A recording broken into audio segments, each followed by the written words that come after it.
Сағынған жүрекпенен, ең жақсы тілекпенен, құшақтап қатты қысып, ең жақсы ниетпенен, кездескен қандай жақсы, жолыққан қандай жақсы, жолыққан қандай жақсы.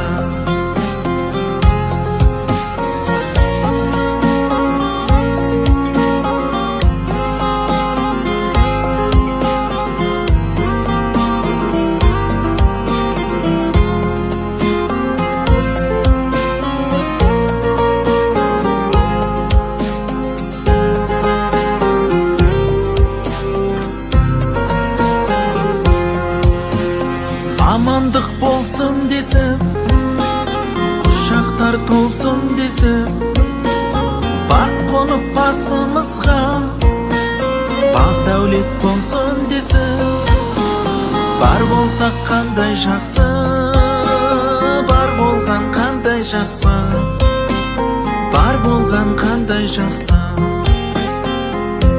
Миксерленген жұмыртқамен тұз, май, сгущенкамызды салып, жақсылап миксерлеп аламыз. Одан кейін ұнымызбен қопсышытқымызды саламыз және миксерлейміз. Осымен біздің қамырымыз дайын. Енді оны осындай тефлоновый ковриктерге жайып аласыздар. Домалақ формасын диаметрін сызып аласыз. А егер сіз пергамент қағазға істейтін болсаңыз, ол жабысып қалады. Я болмаса тефлоновый коврик или силиконовый коврикқа істегеніңіз дұрыс. Корждар 180 градуста 7 минутта менде пісті. Сіздер өздеріңіздің духовкаңызға қарай пісіріңіздер, күйдіріп алмаңыздар.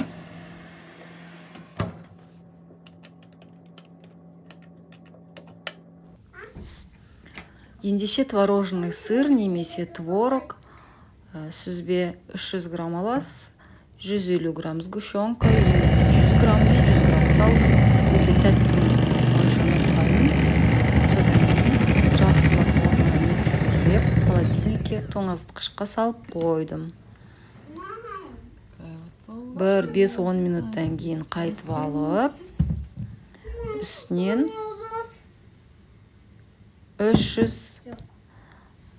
350-400 граммға дейін сливканы құйып, солай миксерлеп аласыз қою болғанша.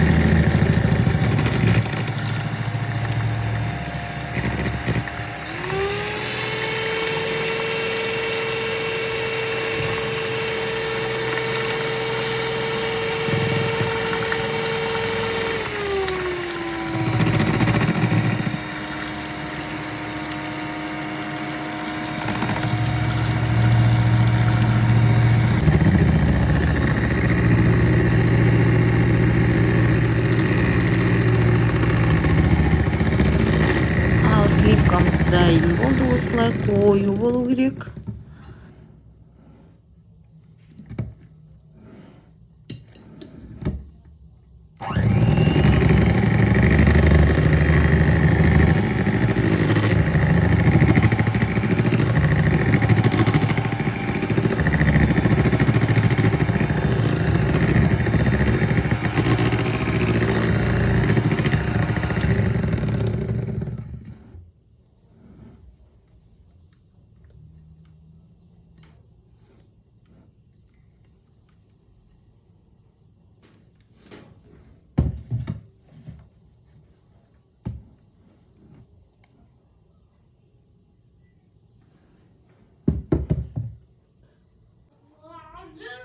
Берем такие вот сливки, у нас получились густые.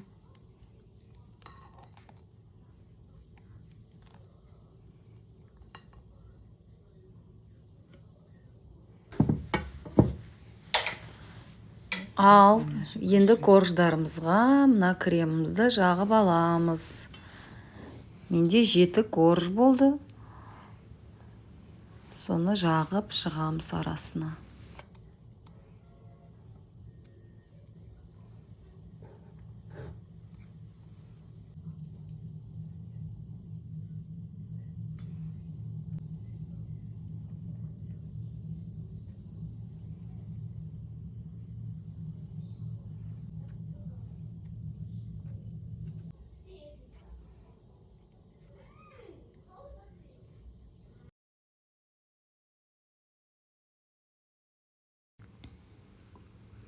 Вот и наши коржи готовы. Я собираю их в такой форме. У меня получилось 7 коржей. Я беру диаметр 22, собрала, и верхний слой я уже убираю форму, и верхний слой я просто выравниваю. Края обсыпаю крошкой, а сверху можно украсить по желанию, чем хотите. У меня были тертые орешки с шоколадом. Я вверх просто украсила ими, обсыпала этой крошкой, и все.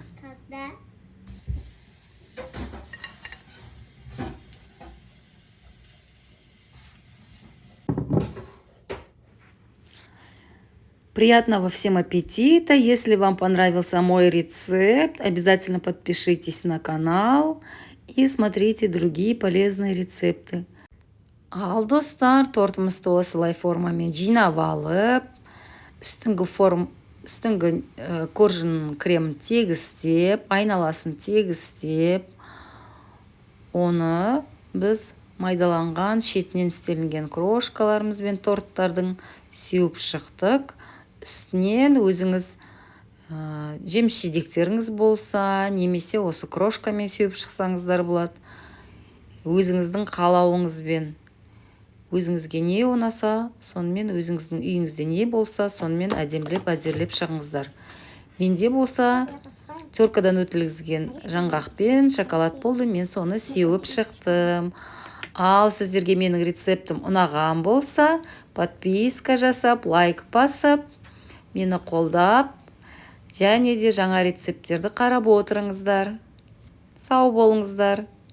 Ендігі рецепт қандай болады екен, комментарийге жазып сұраңыз.